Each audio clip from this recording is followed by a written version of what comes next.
Bienvenidos al 38º programa de Área Protegida que se emite por la radio online El Provincial, www.provincial.com.ar, o por la aplicación disponible para los celulares. Para comunicarse con nosotros lo pueden hacer al correo electrónico areaprotegida2022@gmail.com o bien a nuestro WhatsApp más 549 221 614 6590. Repito, más 549 221 614 6590. Nuestras redes sociales, Facebook e Instagram, como Área Protegida 2022. Ya disponen de trivias sobre patrimonio en Instagram, para aprender, pero de una forma muy entretenida. Siempre arrancamos este programa con el saludo a Rubén Vera, mi compañero de equipo, pero que en este caso, por un compromiso previo, se va a incorporar unos minutos más tarde. Por supuesto, ya les anticipo que hoy tenemos un programa fascinante por la temática, es decir, tiene que ver con los trabajos arqueológicos que se realizan en Egipto, la participación nada menos que de un argentino en el proyecto Amarna. Realmente va a ser de sumo interés todo lo que nos puedan contar al respecto. En este segundo bloque de Área Protegida tenemos el agrado de presentar a Juan Friedrich. Es profesor nacional superior de cerámica artística por el Instituto Nacional del Profesorado de Artes de Formosa, el INPAF. Licenciado en Artes Visuales con orientación en Artes del Fuego por el Instituto Universitario Nacional de las Artes, el IUNA, de Buenos Aires. Es doctorando en Artes Visuales por la Universidad Nacional de las Artes, el UNA, y posee capacitaciones en egiptología, arqueología, paleontología y museología. Responsable y curador del Museo Provincial de Ciencias Naturales de Villa Escolar, dependiente de la Dirección de Patrimonio Sociocultural de la provincia de Formosa desde el 2008. Es miembro de la Marma Project de la Universidad de Cambridge desde el 2012 y miembro del Consejo Internacional de Museos desde el 2014. Es integrante de la misión británica en Tel El Amarna, en Egipto, y además ha dictado cursos, seminarios y conferencias. Publicó numerosos artículos relacionados con sus trabajos de investigación en universidades e institutos de investigación. ¿Qué tal, Juan? ¿Cómo estás? Muy bienvenido a Área Protegida. Muchas gracias por participar. Bueno, igualmente para mí, un honor participar del programa de ustedes. Y acá estamos desde una cálida Formosa. Claro. Que ahora por suerte refrescó un poquito, pero ya estamos en casa.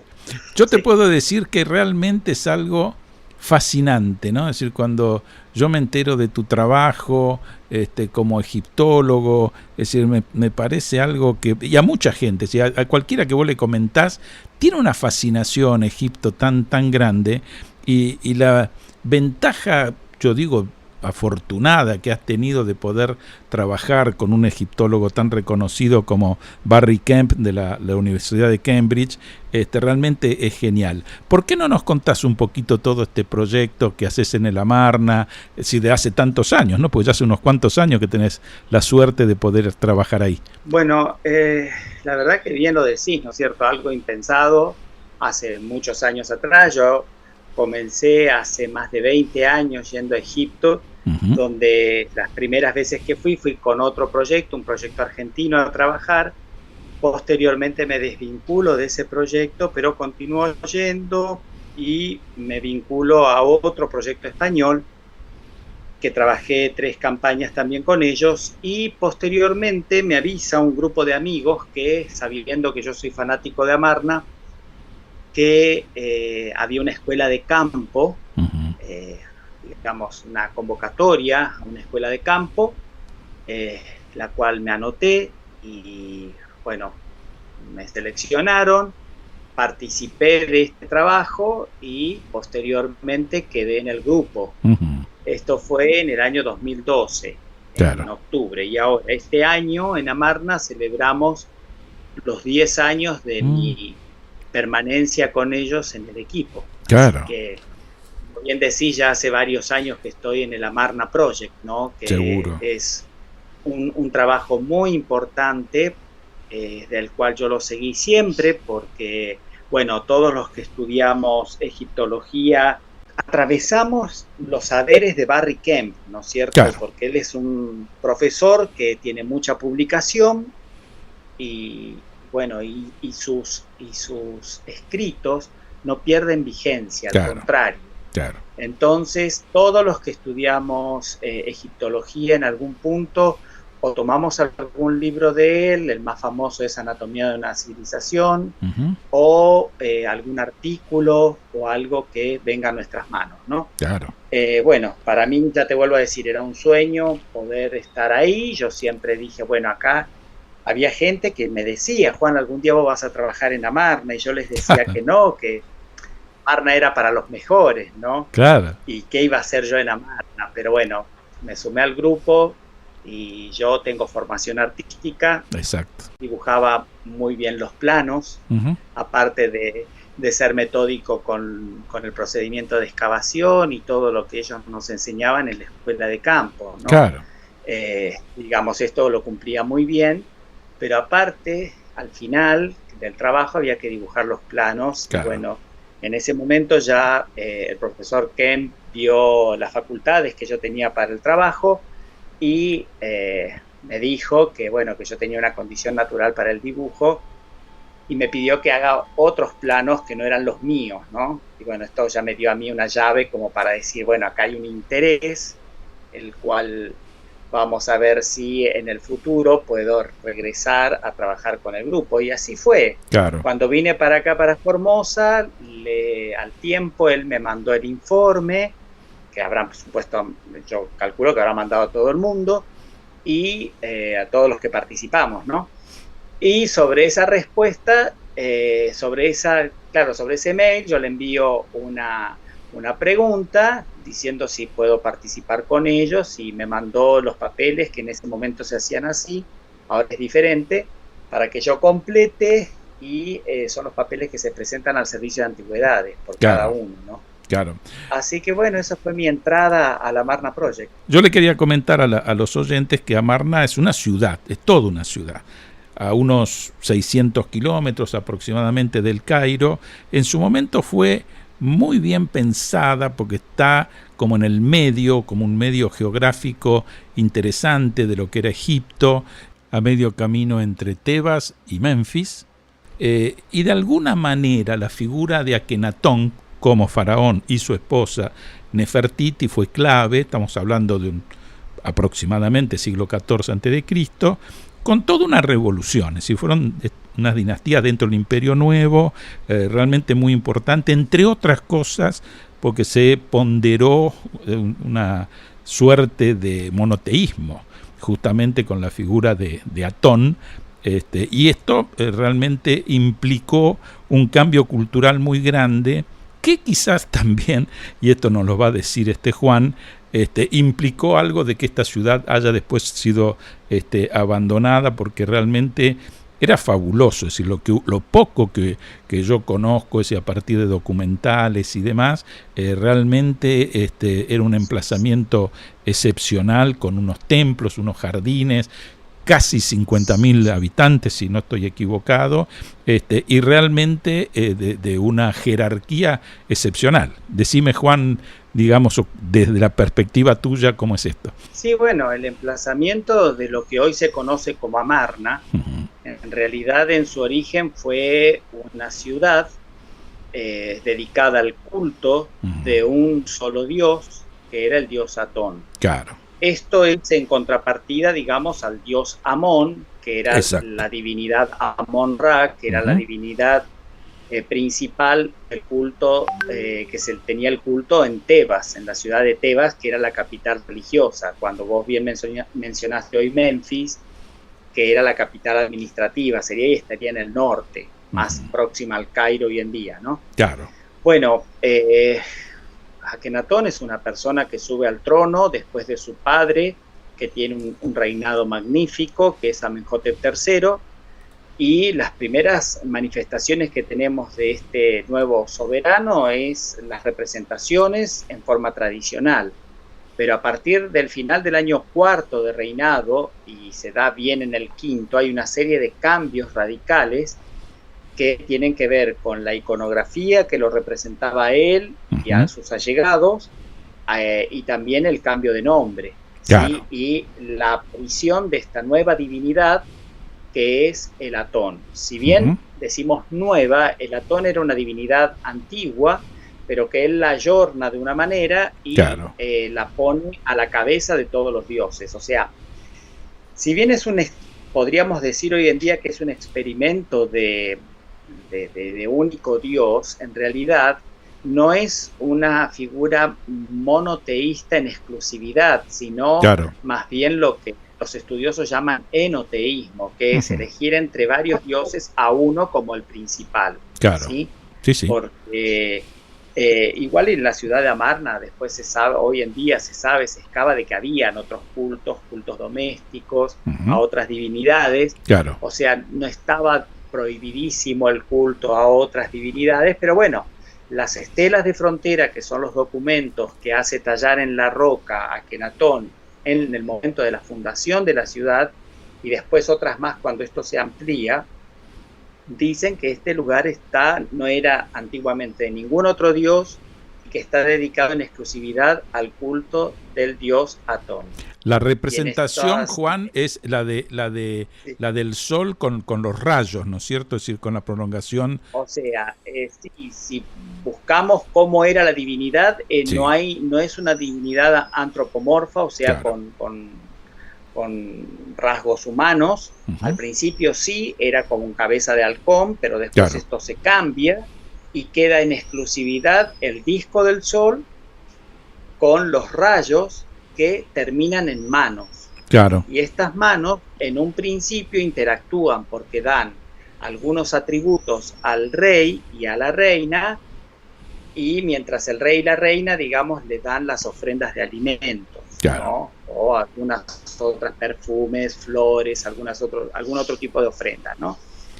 Entonces era como una interacción que había. Mientras uno daba, el otro hacía un contradón, ¿no? Claro, el dios daba la vida, el faraón le daba alimentos al dios porque los dioses tenían que alimentarse. Claro. También, ¿no? Te hago una pregunta, porque siempre se ha hecho la vinculación, no sé si correcta, es decir, con una figura que justamente se están cumpliendo unos cuantos años de ese descubrimiento, que para todos es como el más conocido y llamativo, que tiene que ver con Tutankamón, que mucho incluso lo adscriben como si fuera hijo de Akenatón. No sé si esto es así exactamente, pero por lo menos he visto esta vinculación en algunos casos.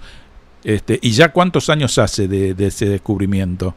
Mira, justamente yo ahora estuve en Egipto, estoy viniendo hace pocos días, justamente porque me quedé un tiempo más para las celebraciones de los 100 años del descubrimiento de la tumba de Tutankamón. ¡Qué maravilla! Que fue el 4 de noviembre de 1922. Digamos, los primeros peldaños de la tumba, pero la apertura oficial se hizo el 26 de noviembre. Ya después, mientras esperaban que venga Lord Carnarvon, que era el que financió, y Howard Carter, el descubridor, bueno, entre ellos entran en la tumba.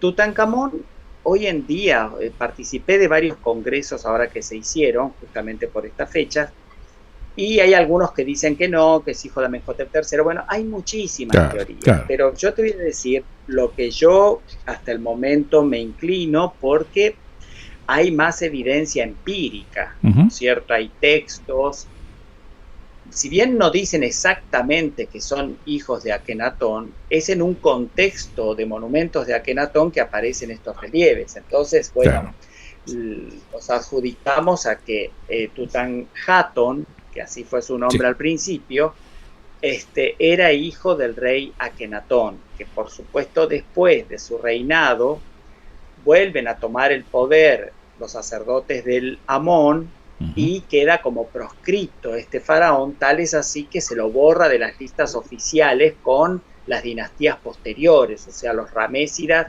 directamente lo tienen a como el negativo, entonces lo borran directamente a él y a todas los descendientes directos, entre esos a Tutankamón, si bien Tutankamón fue el que restauró el culto y se cambia el nombre. Claro. Pero se ve que igual estaba vinculado a lo que hoy en día le llamamos la herejía, ¿sí? Y fue borrado también. Esto quizás contribuyó mucho a que se perdiera en la antigüedad la localización de su tumba y por eso llegó intacta hasta nuestros días. Claro. Vos fijate, Juan, que yo tuve la posibilidad de conocer en la Facultad de Filosofía y Letras a otro egiptólogo, ¿no? A Abraham Rosenwasser, que en su momento fue muy conocido porque él estaba como profesor en el Colegio Nacional de la Universidad de La Plata, después de la Facultad de Humanidades, decano incluso de la misma, y también, bueno, fue profesor de lo que era Historia Antigua en Filosofía y Letras en la de Buenos Aires.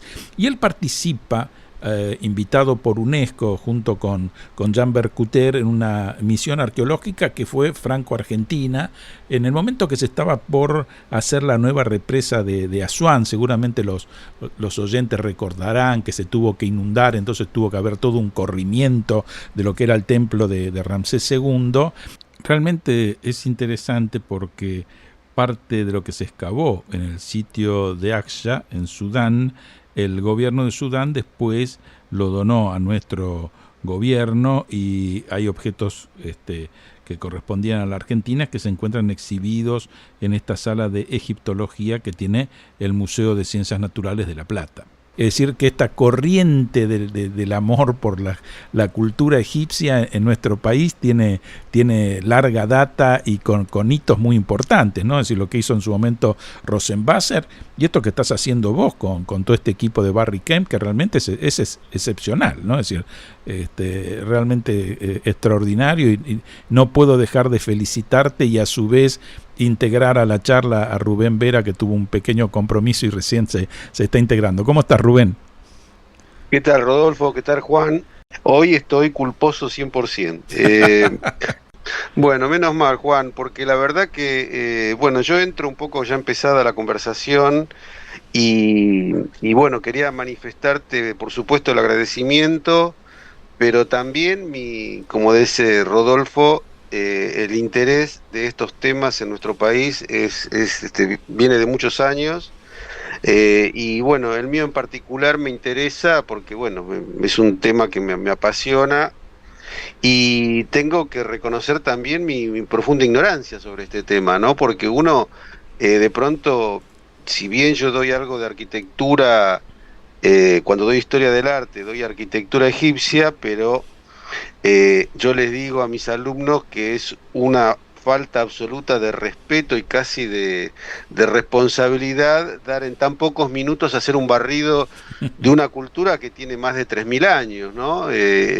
Tantas dinastías, llegó incluso a ser provincia romana en alguna época, pero bueno, es un poco, a veces los programas no nos fuerzan a hacer estas cosas. Así que bueno, básicamente quería agradecerte tu participación y sumarme a esto que ya había empezado Rodolfo y que nos seguirá guiando en la entrevista. Vos sabés, Juan, que a partir de estar viendo la reconstrucción de algunos planos que se han hecho de lo que era la ciudad de La Marna, hay una regularidad que me llamó la atención. Me llamó la atención. Digamos que, no sé porque no sabría cómo hacer el contacto pero es probable que algo de los diseños de Hipódamo de Mileto, que empezó con cierta idea de ciudad más regular, que después es la que termina llegando a América, por supuesto, con una serie de instancias intermedias, pero para aquella época, vuelvo a decir, estamos en el siglo XIV a.C., llama la atención. Es decir, la ciudad de La Marna tenía un diseño bastante regular. ¿Esto es así? La ciudad de Amarna tiene un diseño único. O sea, no hay otro emplazamiento en Egipto que pueda igualar a Amarna, porque por lo general las urbes de ese entonces, bien decís que estamos hablando de 3.300 años atrás, por lo general estaban divididas en las casas, los templos, los barrios de la gente pudiente y los barrios de la gente popular, digamos, más de escasos recursos, ¿no? Claro. En cambio, Amarna lo que tiene es una serie de templos y palacios, ¿sí? Y tiene grandes concentraciones humanas que, según se dice, en algún momento quizás pudo llegar a albergar hasta 50.000 personas. Claro. Y esto hace que sea único porque está la casa del señor, ¿no es cierto?, de esta persona importante, por una aproximación de servicios que cumplía el rey, a la casa reinante, y alrededor iban ubicando las otras propiedades, digamos, a su vez de los sirvientes de este señor, y a su vez se iban alejando de esta propiedad, digamos, de acuerdo al rango que tenían las personas, digamos, cuanto más, pobres serían esta gente, estaban más alejados. Claro. Con la gente que estaba relacionada inclusive a los servicios de ellos y a las tareas domésticas, a las tareas del campesinado, y eran como pequeñas fortalezas, ¿sí?, si se quiere, pero que eran concentraciones humanas. Cuando Amarna se abandona, lo bueno, digamos, que tiene esta población es que queda abandonada. Claro. Se reutilizan los materiales pétreos que tenía, se los lleva a la otra orilla del Nilo, donde había un culto a otro dios muy importante que inclusive después tuvo mucha más importancia, que es Tot Yehuti, o en la época grecorromana se lo llamó al Hermes Trimegisto, ¿no es cierto? Es una forma de llamar a Tot, que era el gran mago, era un dios muy importante, era el escriba de los dioses, ¿no? Claro. Entonces ahí tenía una serie de templos que la mayoría de los bloques de Amarna son llevados a este lugar para los templos a esta divinidad de parte de otros faraones, ¿no? De los faraones posteriores.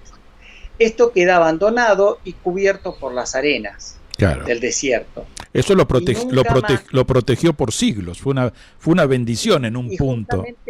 Claro, justamente esto que hoy hablábamos, de que este faraón fue proscripto, si bien hay un pequeño templo de Seti I, unas ruinas de un pequeño templo de Seti I, en realidad no hay otro emplazamiento. Inclusive hay un emplazamiento romano de la época bizantina, sí, se ocuparon las tumbas, pero no hay algo así como un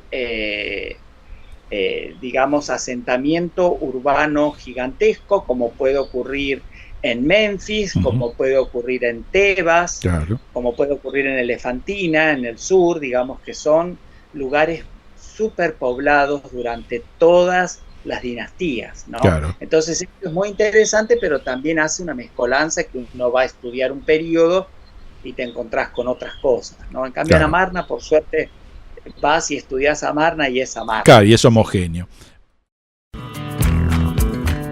Acompañan a Área Protegida el Comité Argentino de ICOMOS, Consejo Internacional de Monumentos y Sitios, organismo que trabaja por la conservación, protección y valoración de los monumentos y sitios de valor patrimonial, y el Comité Argentino de ICOM, Consejo Internacional de Museos, organización no gubernamental que establece estándares profesionales y éticos para las actividades de los museos.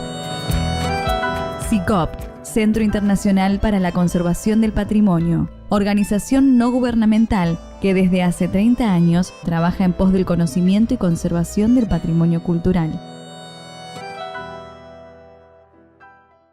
Damos inicio a este tercer bloque de Área Protegida con la presencia de un egiptólogo, Juan Friedrich, es decir, que está en este proyecto tan apasionante que tiene que ver con la ciudad de Amarna, en Egipto, es decir, que está liderado de alguna manera este proyecto por el egiptólogo británico Barry Kemp, y del cual ha tenido una participación y tiene una participación, Juan, muy importante.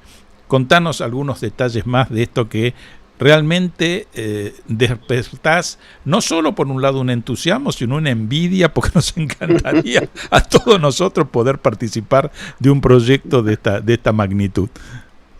Bueno, la verdad que, qué sé yo, es algo, ya te vuelvo a decir, para mí, no inesperado, porque yo todo, ya les digo, para mí Egipto tiene un poder, un seguimiento en mi vida desde siempre, ¿no? Por más que yo haya vivido parte de mi infancia, adolescencia acá en Formosa, yo iba a buscar arcilla al Bermejo para modelar el ajuar funerario de Tutankamón, y con esto está relacionado con Amarna, porque bueno, por supuesto que me cautivó el busto de la reina Nefertiti, y el arte de Amarna es muy interesante, claro, lo que se da en este episodio histórico, y bueno, la verdad que yo quedé cautivado con todo esto. Pero bueno, nunca pensé que iba a poder estar participando hoy en día y formar parte de este grupo que, como bien decís, lo lidera desde hace más de 45 años el profesor Barry Kemp, que ya está jubilado, pero continúa trabajando en este proyecto. Hoy en día estamos trabajando en el gran templo al dios Atón, que es una estructura que tiene alrededor de unos 32 metros de ancho por más de 220 de largo, y es una estructura única. Te vuelvo a decir, en Egipto no hay otro templo parecido a este. Era un templo que básicamente no tenía techo, porque los otros templos sí, o sea, la estatua del dios estaba en la última sala. Era una sala oscura, lleno de capillas, una dentro de la otra, dentro de la estructura de piedra. Y en cambio los templos de Atón eran templos que se tenía que ver el sol, entonces claro, no tenían esto, y con altares que daban al sol, y hay muchísimas mesas de ofrenda, donde aparentemente participaba también la gente, o sea, estos nobles tenían a su cargo cada una de estas ofrendas, seguramente la gente también, pero esto fuera de la estructura del templo. Y bueno, es una estructura bastante rara, como ya te digo, con columnas, con una serie, las columnas parece ser que sí, esta parte tenían así como una especie de techo, pero todo lo otro eran mesas de ofrendas que se dedicaban al culto del dios. En tanto culto al dios, Juan, ¿todo el templo tiene una orientación especial? Sí, todo está orientado hacia donde se encuentra la tumba del faraón, ¿sí? Que también dejó la necrópolis del Valle de los Reyes en Tebas para crear una propia necrópolis aquí en Amarna, donde hay una serie de tumbas, entre esas la del rey, y este templo está orientado hacia un wadi, que sería como un pequeño recurso de río seco, estamos hablando del desierto, ¿no? Sí, claro. Entre acantilados, que uno va caminando, la verdad que, o en auto, perdón, no es muy lejos la extensión como para ir caminando, pero digamos es muy dramático, porque uno de repente quedas inmerso en un desfiladero con grandes acantilados, digamos que por ahí antiguamente, en época prehistórica, pasaba algún río, se cree. Claro. Pero hoy en día es todo seco, muy árido, como todo el paisaje egipcio. Claro. Aquí hay una falla en el horizonte que crea como una suerte de símbolo del jeroglífico Ajet, que significa horizonte. Y esta es la ciudad de los dos horizontes. Hay otro también en la misma ribera del río, y contrariamente a las ideas anteriores de que los muertos descansaban en el occidente, aquí está todo hacia el oriente, ¿no es cierto? Hacia la parte de los cementerios, todo. Bueno, la ciudad, ya les digo, hoy en día uno puede caminar por el emplazamiento de Amarna y se encuentra con las estructuras de las casas, que eran de ladrillos, igual que los palacios. Claro. Los palacios estaban decorados con pinturas, algunas de estas pinturas sobreviven, se encuentran en los museos, y la verdad que toda la infraestructura que manejaba y la arquitectura que manejaba la ciudad era lo más relevante de su tiempo. Las casas de Amarna tenían baños con sistemas cloacales y casas de 2 pisos y hasta 3. Se piensa que en algunos casos tenían, sobre todo los palacios. Estamos hablando de alrededor del siglo XV antes de Cristo, ¿no? Más o menos, 14, un poquito 15. más acá, sí, 14, sí, porque 1300 años antes de Cristo. Claro, sí. claro. Y permitime, Juan, que te lleve un poquito, tal vez por una deformación profesional, pero también para hablar un poco sobre la materialidad de todo esto, ¿no? Más allá del valor simbólico, religioso, pero por ejemplo, la utilización de esos grandes sillares de arenisca que se utilizaban para los templos, había como una importante diversidad, lo estoy preguntando, ¿no? Porque no lo sé, una importante diversidad de piedras, areniscas, granitos, mármoles, ¿es así? O no sé la idea que tengo sobre esto, ¿verdad? Sí, o sea, nosotros, ya te vuelvo a decir, estamos trabajando sobre un sitio arqueológico que ya fue excavado varias veces. Cuando hoy tu compañero me pregunta si yo tengo que ver con los planos, seguramente los planos que él vio son planos de otras misiones anteriores, ¿sí? Sobre todo de la ciudad. Yo de la ciudad no he dibujado nada. Yo lo que dibujé hasta ahora es del templo, del gran templo. Sí. Y tenemos que recordar también que la experiencia de Amarna surge en Tebas. No se sabe qué es lo que ocurrió que hace que el faraón salga de esta ciudad y cree esta nueva capital. Los materiales que hay en Tebas, hay muchísima arenisca, piedra arenisca, y ellos idean una nueva de construcción que ya previamente se había dado en el reinado de Amenhotep III, que hoy en día se llama Talatat. Talatat haciendo referencia al número árabe 3, porque eran 3 palmos, o sea, tenían alrededor de 52 centímetros, esto lo conozco muy bien porque lo dibujo, 52 centímetros por casi 30 de profundidad y de alto. ¿Sí? Esto hacía, hoy en día uno dice, esto hace que sea fácilmente transportable. Eran unas piedras pesadísimas que los restos humanos que se encuentran hoy en día de los trabajadores hacen que tengan los restos humanos soldadas las vértebras a la altura de las cervicales, con escoliosis, o sea, la gente padecía mucho todo esto, estos trabajos, pero lo que sí hacían es, yo me imagino que sería como un gran hormiguero de gente yendo, viniendo, trabajando con estos materiales, ¿no? Cada cual ocupado en lo suyo. Lo que sí se podía permitir es que sea mucho más rápida la construcción, trabajando con este tipo de piedras sobre el edificio. Eran colocados de una manera determinada que hagan que la estructura sea sólida, ¿sí? En Amarna, cuando se empiezan a edificar los templos, como parece ser que fue rápida la ocupación de este nuevo sitio, el traslado, las estructuras, aparentemente la mayoría eran de barro, inclusive los templos.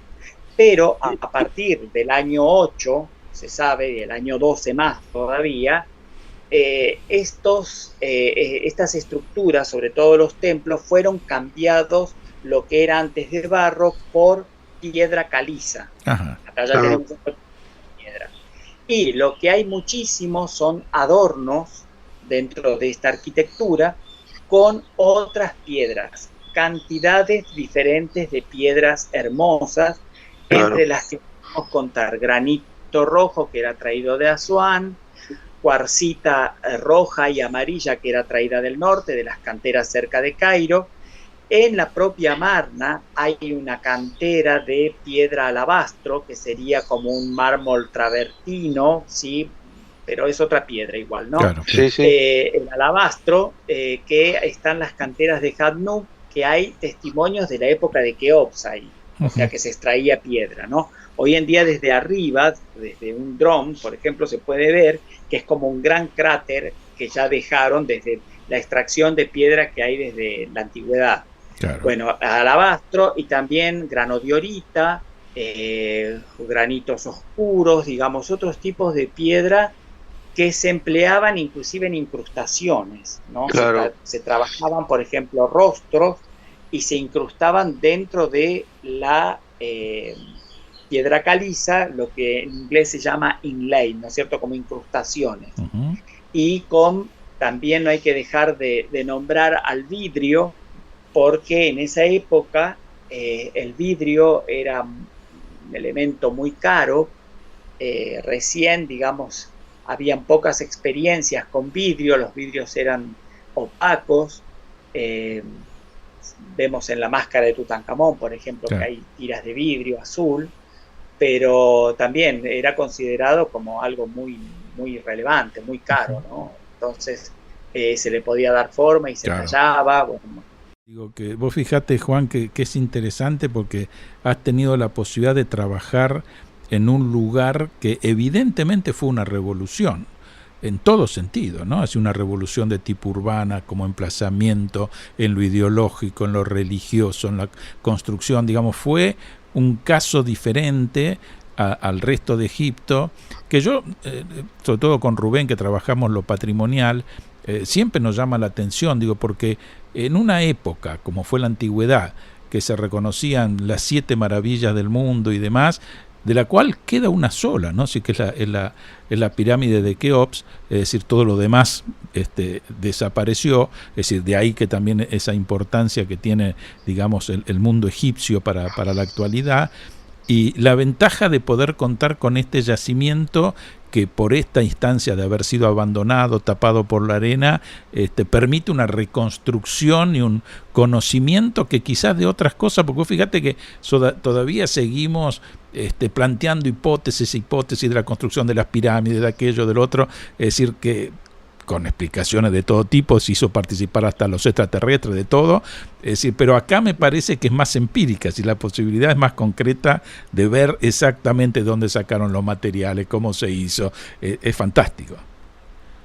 Claro, y vos sabés que, por ejemplo, hay algo que déjame reseñarte también, porque creo que tiene mucho que ver con el trabajo en el Gran Templo. Si bien el Gran Templo es algo muy importante, sobre todo para la religión, en realidad la decisión que tomó el profesor Kemp de comenzar a trabajar en este sitio fue porque paralelamente al edificio del templo amenaza con entrar al mismo recinto del templo, no ya al territorio del templo que ya lo había tomado, claro, sino al mismo templo, un cementerio musulmán en expansión, ¿no es cierto? Claro. Entonces, lo que sí o sí esta gente decidió abordar el trabajo fue para que los locales vean de que acá había una estructura y dejaren digamos, de alguna manera establecido que ahí era el edificio y que esto no se construyan tumbas musulmanas porque musulmanes, por su tipo de religión, prohíben que se toquen los cuerpos una vez que son enterrados. No es como la nuestra, que bueno, se puede mover el difunto a otro lugar. Ellos, la creencia que tienen es que los muertos se dejan en ese lugar. Entonces, la importancia doblemente de este trabajo hace de que no se pierda dónde estaba el templo. Y también rescato esta, digamos, suerte de homenaje que le hacen los locales, a lo mejor sin saberlo, ¿no? Claro. A la antigüedad por respetar el lugar, ¿no? Y permitir que sus difuntos descansen allí, ¿no? Claro. Esta última campaña participé mientras estábamos yo trabajando. Cada vez que hay algún sepelio se moviliza mucha gente. Es algo muy extraño en nuestra cultura porque participan solamente los hombres. Cuando muere una persona así importante se moviliza, te diría, casi toda la comunidad y vienen en diferentes vehículos y de repente uno levanta la vista y era como que tenías a 20 personas alrededor tuyo, y a su vez eran otras 20 que venían en otro vehículo, 50 en otro, y bueno, y así se iba dando. No te miento, pero invadieron todo el templo, lo usaban. Claro. Y en un momento dije, pero estas ideas propias, todos dejamos de trabajar por una cuestión de respeto. Y en un momento Barry se sonríe, bueno, yo no sabía qué hacer, qué sé yo. Bueno, cuando se empezaron a ir, vuelven otra vez, pasan otra vez toda esta cantidad de gente por el lugar, y yo pensé, esta gente está sintiendo que nosotros estamos invadiendo su lugar, claro, ¿no? Claro. Y digo, uy, qué contradictorio, porque Claro, sí. uno con las ideas que tiene, bueno, el Atón, bueno, acá, fíjate, estamos en cierta forma reconstruyendo esto, por más que se levante a la altura de un tálata solamente del suelo, pero para que el turista, la persona o lo que sea, vea cómo era la estructura del templo. Uh-huh. Y vos sabés que al ponerle que unos 15 minutos después de esto nos tocaba el horario del segundo desayuno, ¿no? Uh-huh. Y vos sabés que nos mandaron desayuno para todos. Mirá. Sí, Mirá. Como un reconocimiento del trabajo. Y de lo que nosotros, que a lo mejor entorpecían, yo no sé, pero tienen esas cosas tan hermosas los egipcios, claro, que a mí me desconcierta, porque es como que uno ya está maquinando una idea, sí, qué sí, sé yo, sí. Y después tenés esto otro, que es tan maravilloso. Un gesto de cortesía, ¿no? Claro. Te iba a preguntar, Sí. sí, porque vos hablabas de un ámbito, digamos, de un camposanto, es decir, pero ¿de qué ciudad? Porque evidentemente es un cementerio de gente que habita en otros lugares. En realidad ahora hay un poblado allí que Ajá. se llama El Amarna, Sí, ¿sí? La aldea de La Amarna. sí, sí. La ciudad antigua, déjame que te diga esto que hoy quise decirte y al final se me pasó, se llamaba Ajet Atón, Ajá. que significa el horizonte de Atón. Bien. Si querés traducirlo lo más Sí, sí, puro, sí. sería Ajet Atón, horizonte de Atón, ¿no? Bien. Y con el tiempo, cuando se fue redescubriendo el lugar, Wilkinson lo llama Alabastrópolis, porque sabía de la cantera de alabastro. Claro. Pero ya había asentamientos locales, de egipcios locales, y con determinados poblados. Uno que se llamaba El Amarilla y el otro Hach el Kandil.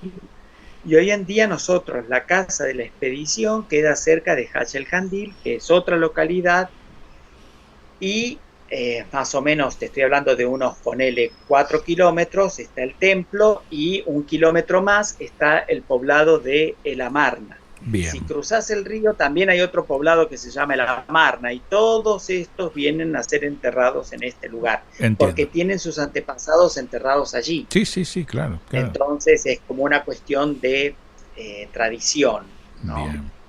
Juan, sí. Permitime, disculpa que te interrumpí, ¿no? permitime insistir con un tema que a mí más allá de todo esto que decís que es muy interesante, Sí. a mí me interesa en particular el tema de la tecnología, recién hablábamos de la materialidad, los tipos Sí. de bloques Talatat, ¿no? Con esas medidas que son como unos bloques bastante importantes y pesados. Vos nombraste recién una gran diversidad de piedras, de mayor o menor dureza.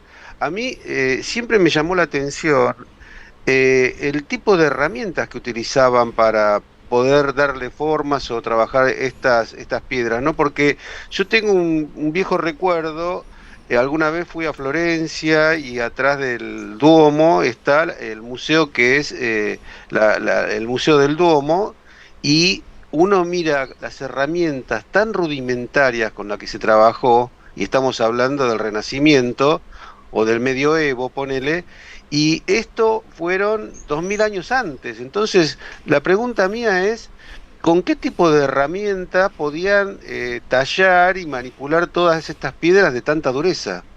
Con otras piedras más duras. Claro, Claro, claro. O sea, Una cultura en realidad, lítica. Claro, estamos hablando de la edad de bronce. Claro. claro. Todavía no había incursionado el hierro como, digamos, el elemento que cambió la historia de la humanidad para determinar una nueva era. Hay algunos ejemplos en la tumba de Tutankamón de hierro, pero eran algunas cosas traídas desde el exterior o como digamos, en espejo de esa importancia que se le estaba dando a las armas de los hititas que eran de hierro, también al encontrar algún meteorito o algo, bueno, claro, vamos a hacer algún cuchillo, algo como tiene Tutankamón. Pero eran pocos. Estamos hablando de la era de bronce, claro, ¿sí?, de la humanidad. A nosotros hoy en día hay un autor que se llama Dominique Montserrat que dice algo que para mí es fundamental, que nosotros desde nuestra historia, ¿no?, queremos dar un entendimiento a cosas que pasaron en otro periodo con otra historicidad, claro, ¿no? Y nosotros por ahí nos es mucho más cómodo. Hoy nombraste las civilizaciones extraterrestres, ¿no? Por ahí hacer, digamos, partícipe a una civilización superior que haya cortado el granito, que es imposible de cortar con herramientas y qué sé yo. Mira, yo al ver el trabajo que hay, uno no deja de asombrarse y decir cómo hicieron esto. Claro. Pero en realidad, si te tengo que decir, trabajaban mucho con percusión.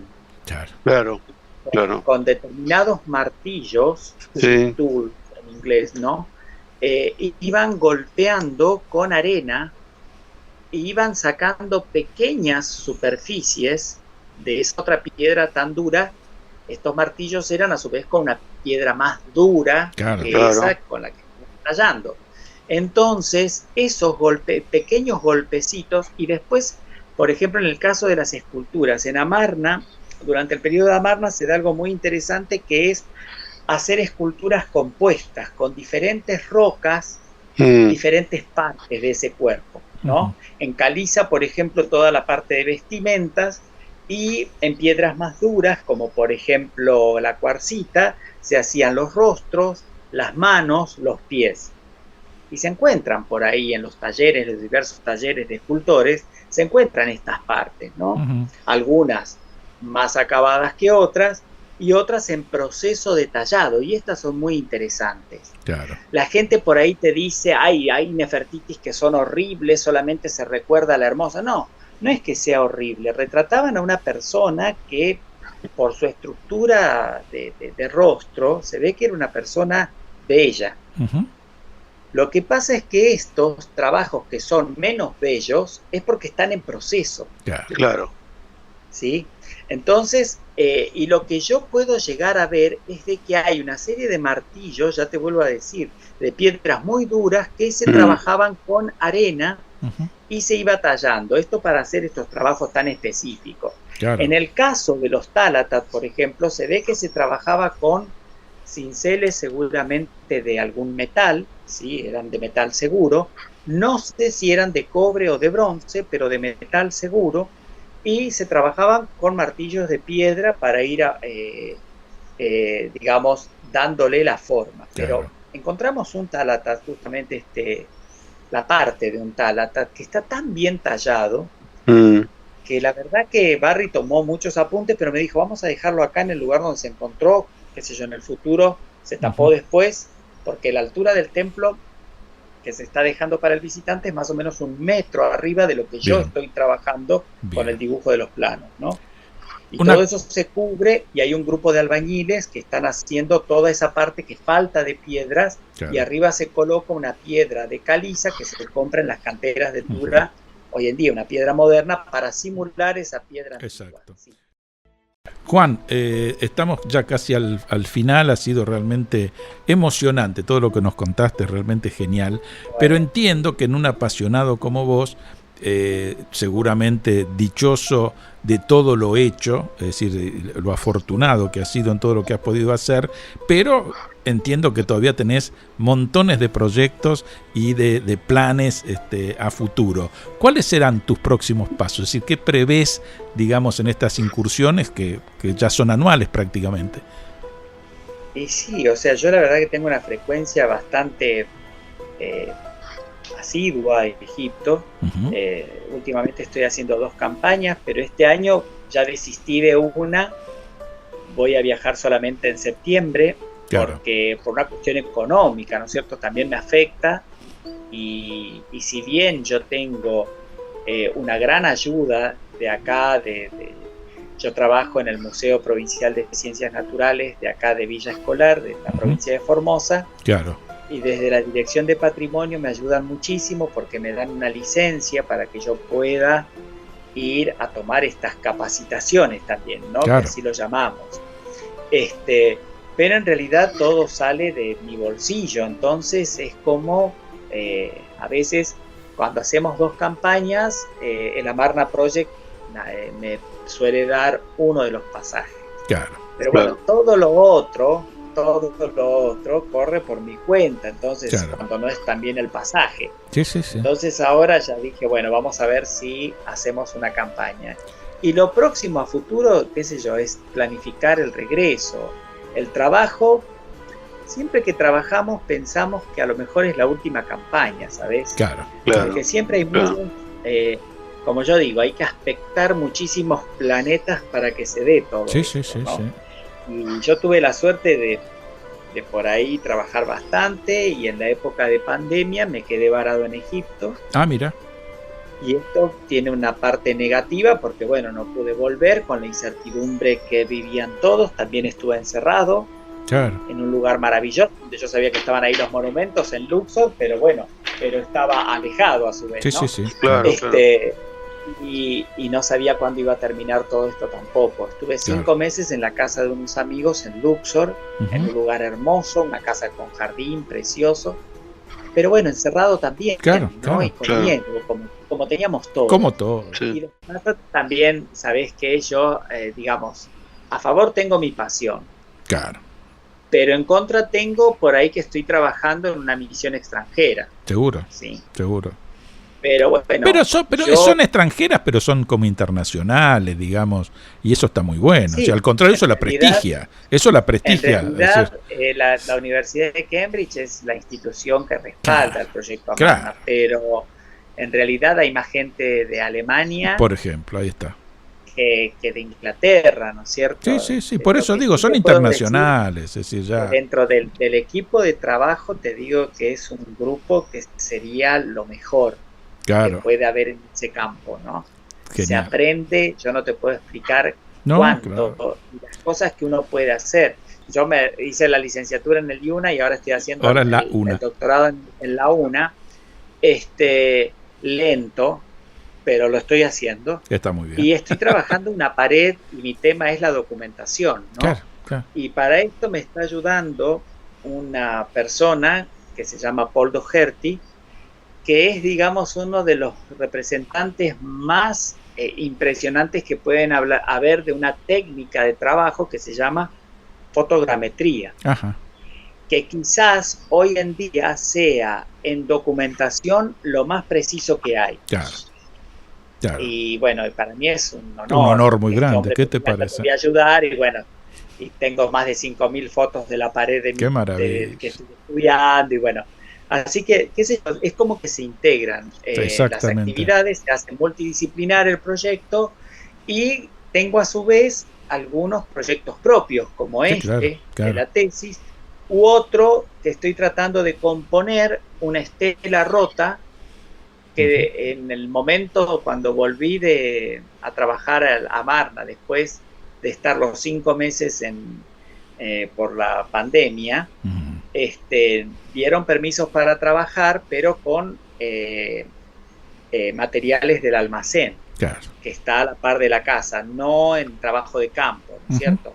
Claro. Entonces me tocó primero documentar algunas piedras que quedaban muchísimas por documentar, y después fui viendo este material y me cautivó. Más o menos un mes trabajé con esto, con 1.132 fragmentos de la estela de cuarcita. Qué bárbaro. Y pude ubicar algunas partes en el cuerpo de la reina, en el cuerpo del rey, y cartuchos con los nombres. O sea, se pudo avanzar bastante con eso. Y hoy en día es un proyecto, primero lo empezó a trabajar una señora, una especialista en estatuas, que se llama Marcia Hill, que trabaja en el Metropolitan de Nueva York. Y ahora justamente estuve con ella y me dijo: Juan, trabajalo vos, yo prefiero trabajar con estatuas. Ujú. Y así que bueno, hablé con Barry, con Miriam, y estoy yo trabajando con esos fragmentos. Fantástico. Me pone muy feliz tener este proyecto personal y sobre todo con un objeto que a mi entender hubo una intencionalidad por romper con fragmentos muy pequeños para que esa historia, lo que ese objeto significaba, desaparezca, y hoy en día modestamente estamos tratando de reconstruirlo, ¿no? Genial. Bueno, agradecer a todos los escuchas que tienen ustedes, porque me parece que esto es fundamental, el tratar de interiorizarse de un tema. Pueden buscar en amarnaproject.com la página, que ahí van a encontrar mucha información al respecto de lo que estamos haciendo y de otros proyectos también. Pero me parece fundamental también hacer hincapié en los sueños, ¿no? En el sueño que tuvo una persona muy joven de trabajar alguna vez en Egipto, visitar alguna vez Egipto, y bueno, y se dieron ese chico que hoy te comentaba que iba a buscar arcilla al Bermejo, y que hoy en día está trabajando en Amarna, ¿no? Qué maravilla. Me parece que eso es muy, muy alentador a todos, no porque vayan a trabajar a Egipto, sino porque persigan sus sueños, de alguna manera se pueden dar, y es maravilloso que lo puedan cumplir, como me tocó a mí. ¿Cierto?